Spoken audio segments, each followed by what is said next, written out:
Hi, greetings, fellow hunters. Well, like a Supernatural Season 1 now continues on with the penultimate episode of the season, Salvation. In Blue Earth, Minnesota, a priest is reading the Bible at his altar when Meg enters, ostensibly seeking solace. The priest encourages her as salvation is there for all who seek it, but when she reveals her black eyes, the priest retreats in horror to an underground office fitted out with the tools of a hunter, with research and runes spanning the walls. Meg follows him, kicking in the barred doors. The priest throws a knife at her, but Meg catches it. He demands, "What do you want?" She demands the location of John Winchester, whom he refuses to betray. She slits his throat with a knife. Back in Manning, Colorado, John is sharing his research of the last 20 years of Sam and Dean. He explains that the trail he has followed and the telltale signs. Sam's guilt at being the cause of the death of both Mary and Jess turns into anger and pain, but neither John nor Dean allow him to wallow. John sees the signs starting again in Salvation, Iowa, and is intent on saving another family from the pain and loss suffered by the Winchesters. On the road, John receives the news that Pastor Jim Murphy, the priest from the opening, has been murdered, probably by demons. John feels the pressure to hurry, to find the next family on the demons' list.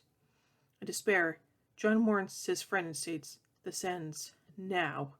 I'm ending it. I don't care what it takes." Overcome by the size of their task, they split up to cover more territory and research all infants turning 6 months old in the coming week. As Sam leaves the medical center, he has been reviewing birth records. He has a vision of the demon's next target. Following the signs in his vision, he meets the young mother Monica and her daughter Rosie. Unable to warn her, he returns to Dean and John. John is angry that the boys hadn't told him before about Sam's visions. Dean points out John's unresponsiveness and angrily states he would have had a better chance of winning the lottery than researching his father on the phone. John agrees reluctantly. Interrupting, Sam's phone rings and Meg, who they thought dead, demands to speak with John. She informs him that she murdered Jim Murphy and today she's with another friend, Caleb. She wants the Colt. In desperation, John plays dumb and Meg promptly kills Caleb. She will keep killing all his friends until he hands over the Colt. Capitulating, John agrees to meet with her in Lincoln at midnight for the trade. The boys protest handing the gun over, but John has a plan. They use a substitute gun since Meg doesn't know what the real one looks like. In an emotional revelation, he admits again that he needs this job to finally be over.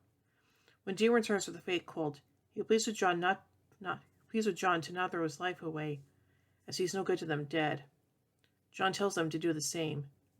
He hands over the real Colt and the task of killing the demon to the boys, finishing the job he started. John arrives in Lincoln to meet Meg.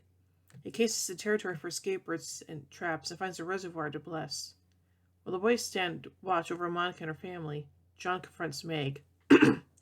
She's joined in turn by a taciturn demon, Tom. John hands the gun to Meg, and she in turn hands it to Tom, asking if he thinks it's the real thing. Without warning, he shoots Meg. She's pissed, but she doesn't die.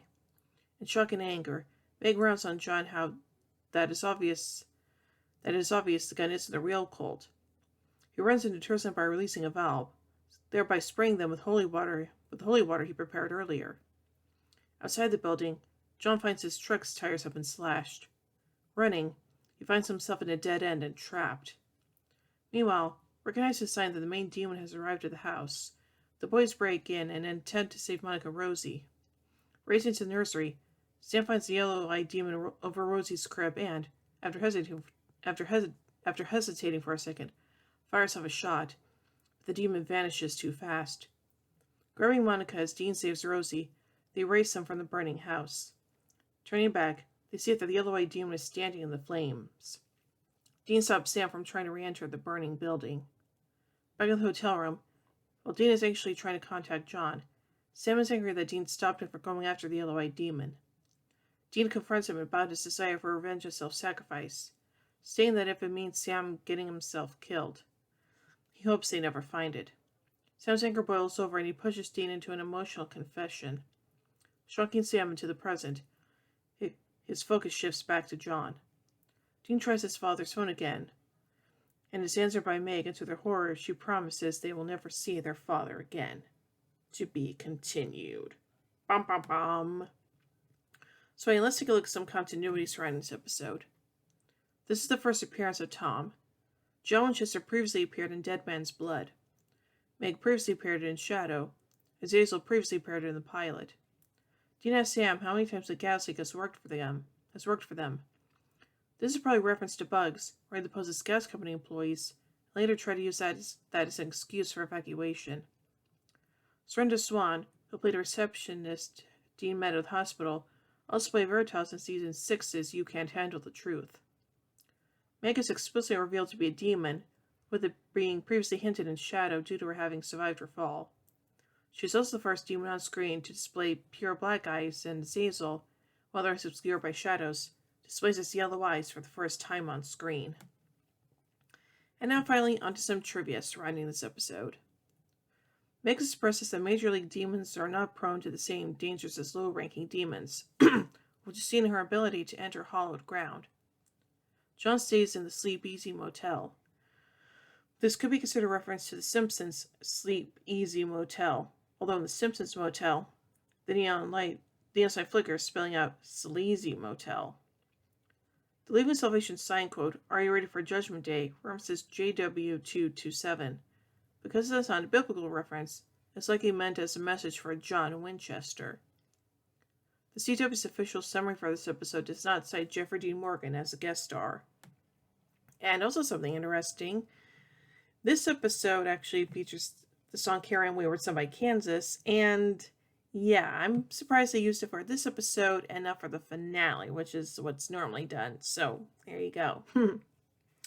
Yeah, still overall, I think this is a pretty darn good episode, and yeah, seeing all yellow eyes, it definitely is a bit of a spine chiller, so there you go.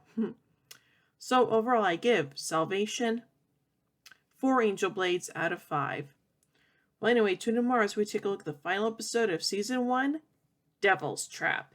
So, until then, carry on, my wayward sons and daughters.